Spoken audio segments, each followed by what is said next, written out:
Hello guys, welcome back to two pages. आज हम UPSC का मोस्ट इम्पॉर्टेंट क्वेश्चन देख रहे हैं। मार्क माय वर्ड्स कि इस वीडियो में आपको कम से कम 2 से 3 क्वेश्चंस जो आपके यूपीएससी में आने वाले एग्ज़ाम में आपके 2 से 3 क्वेश्चंस आराम से बन सकते हैं।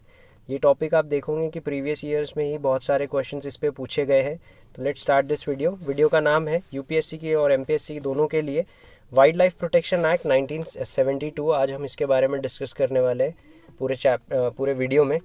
ये protection of plants, birds and animal species को ध्यान में रखते हुए ये एक्ट बनाया गया है। ये तीनों के लिए ही ये एक्ट अप्लाई होता है। अगर जैसे बात करेंगे insect, reptiles, fishes, birds, mammals, ये सारे के सारे एनिमल्स की कैटेगरी इस प्रोटेक्शन एक्ट में इंक्लूड की गई है। तो एक्चुअल में इसमें 6 शेड्यूल्स के अंदर में which is extended over the all over India, इस पे इंक्लूड किया गया है। 6 शेड्यूल में सारे एनिमल्स को इंक्लूड किया गया है।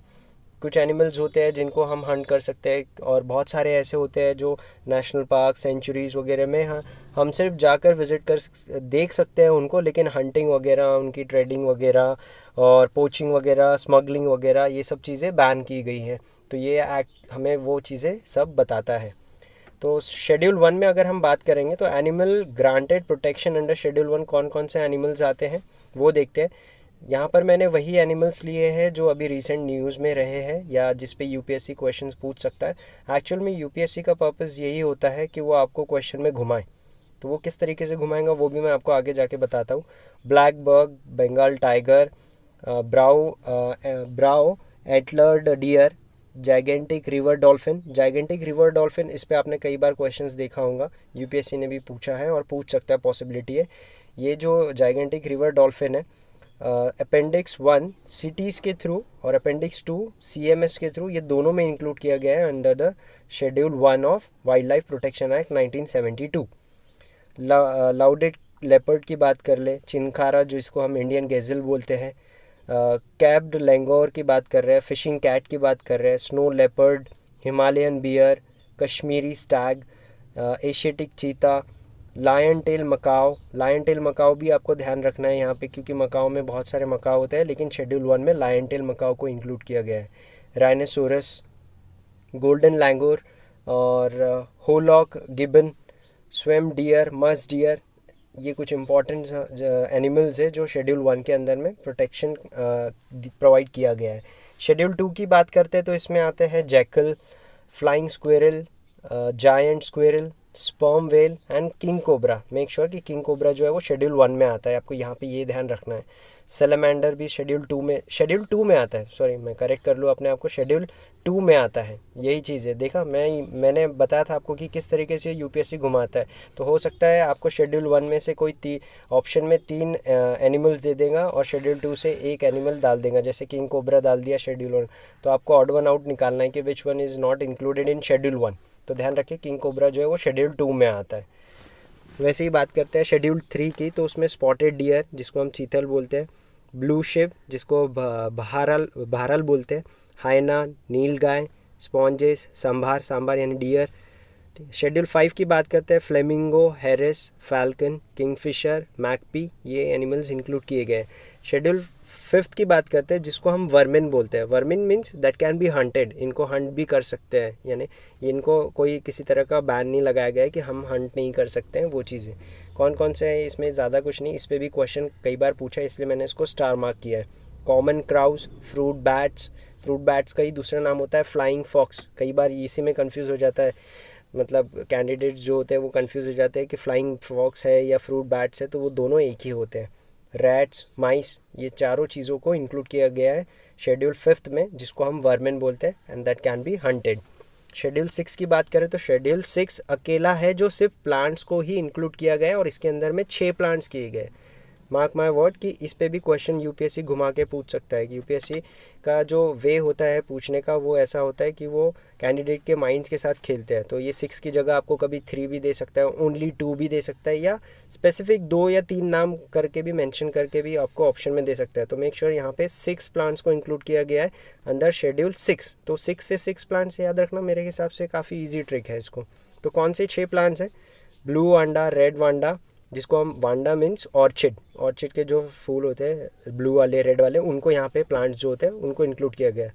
कुत को किया गया है, स्लीपर ऑर्चिड होते हैं, पीचर प्लांट है एंड बेडोमस साइकड, ये 6 प्लांट्स को इंक्लूड किया गया है under the schedule 6 of wild life protection act. आगे कुछ इम्पॉर्टेंट और वी कैन से दैट 101% इनमें से कोई ना कोई पॉइंट आने वाले एग्जाम में अपीयर हो सकता है।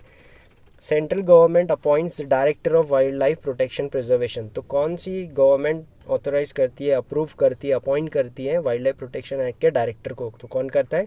सेंट्रल गवर्नमेंट यहाँ पे। It prohibits hunting of, means wild life protection act करता क्या है, प्रोवाइड क्या करता है?